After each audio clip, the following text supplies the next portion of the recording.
So we will now look at the control process. What is the first step in the control process? It's setting goals. What do you want to achieve? Actually, this happens at the in the first stage, the planning stage. So you have to plan for the uh, future, immediate future, long-term future, what we want to achieve, and it has to be ideally given in quantitative terms. So what exactly then, because it is easy to measure if it is quantitative in nature, qualitative is more difficult.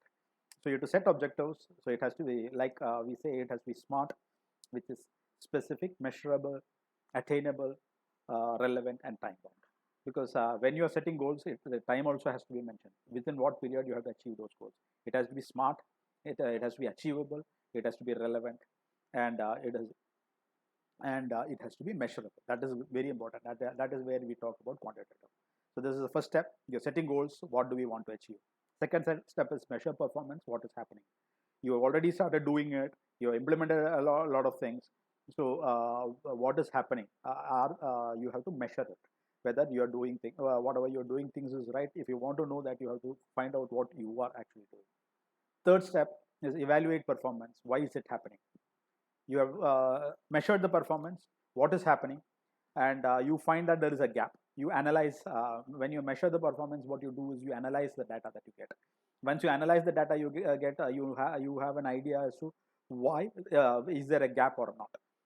You are comparing with your set objectives. So whether you have been achieving objectives, whether you are on the right track, whether each milestone in the route map has been accomplished, you do that analysis. And once you do that analysis, you can interpret it. Interpretation is finding out why it is happening. What is the reason behind this? So there is a cause and effect happening. So the effect is what you have measured, and you find the cause in the evaluating the performance. And last, you have recommendations, suggestions as to what can be done, which is a corrective action. What should we do about it? So you know this is you have measured the data, you have compared it with set objectives, and you find that there is something lacking. Then you analyze the reason why it is lacking, and once you analyze the reason and interpret it, then you do the suggestions and recommendations, which is a corrective action that has to be taken. What should we do about it? So this is a control process.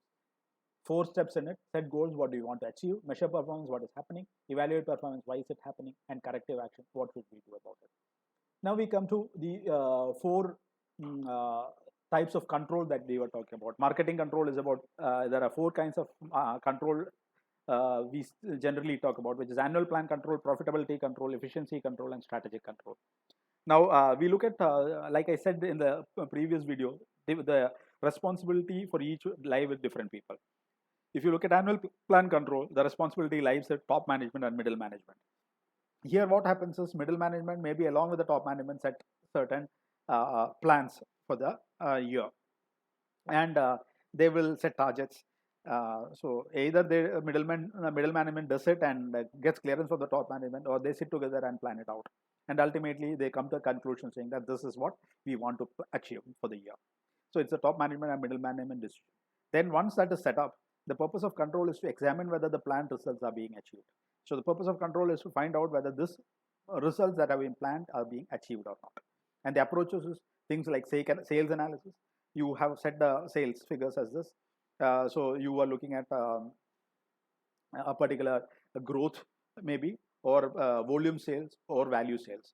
So you have set value sales, you have set volume sales, or you have set some growth plans, or maybe you can do it at the total level or individual level, territory level, or whatever level you can do this analysis.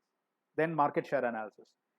You have the pie chart where the total market is 100, and in each you have a particular share of the market. So there are 5 different competitors. Each competitor, five people have part of it, part of the share. One will have 10%, 20%, 30%, totally adding up to 100%. Where you are, how much is your market share? And like I said earlier, sometime in some other video, when we are talking about market share, you have to have a clear idea. If you take a product like FMCG product, a big market share is something like 10%. 10% is very huge. AVT in Kerala is 50%. AVT Prima has 50%. So it's massive. You in a FMCG product, you cannot get that kind of shares. It is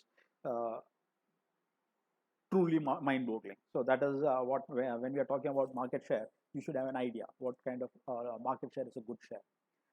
Sales to expense ratios, how much sales you have had is very important, but at the same time, how much expense you have incurred to have that sales, because if the expense is too high, that sales may not be worth it.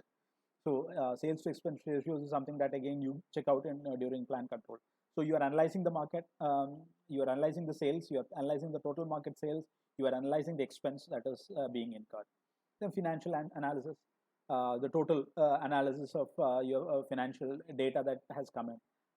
Satisfaction tracking, which is part of again marketing. You want to know the customer satisfaction, whether customers are satisfied, especially B2B customers. You have to definitely do it, and even others periodically you have to do customer satisfaction tracking, so that if there is any problem, you can do something about it. Then profitability control. This comes under the marketing controller. When we talk about the word marketing controller, it is not a position per se. A marketing, it is like just like top management and middle management. What you intend when we talk about the word marketing controller, it is the director marketing, vice president marketing, marketing manager, people like that, or even chief marketing officer. So he is the person in charge of marketing. That is what you can say. The person in charge of marketing is a marketing controller. He is the prime. He has got the prime responsibility for profitability control. So the purpose of the control is to examine whether the company is making and losing money. What happens is there are two sides to this. One is increasing sales, the other is reducing expense. So the more the sales and the less the expense, the more the profitability. So you can increase the profitability either by increasing sales or decreasing the expense, or ideally you should have both, where you are increasing the expense and increasing the sales and decreasing the expense. Increasing the sales and decreasing the expense brings in more and more profitability. So what are the approaches? Profitability by product. You analyze the profitability by product. If one product is doing very well and another is not doing very well and third is in a loss, you can even think about whether we should scratch that product, because the other two products are actually how to finance the third product. So unless there is some critical, tactical or strategic reason, you may not continue with that product. That is where you talk about product portfolio analysis and all. Territory. You analyze by territory, by area. You find out which are the areas doing very well, which are doing badly, reason why they are doing well, they are doing badly, and come out with solutions for both. Customers. You have to look at something called customer lifetime value. We talked about Markov chain. You use Markov chain for customer value analysis, lifetime value analysis. Then you can take a call whether you want to continue with this customer or not. Even when you're getting a new product in the customer, you can analyze that and find out whether it makes sense in me going after that customer, because that may not be relevant. Because getting one person, maybe this is like I am going for an advertising customer.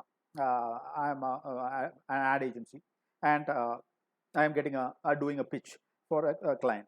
Then I have to think how much money I am going to get out of the client.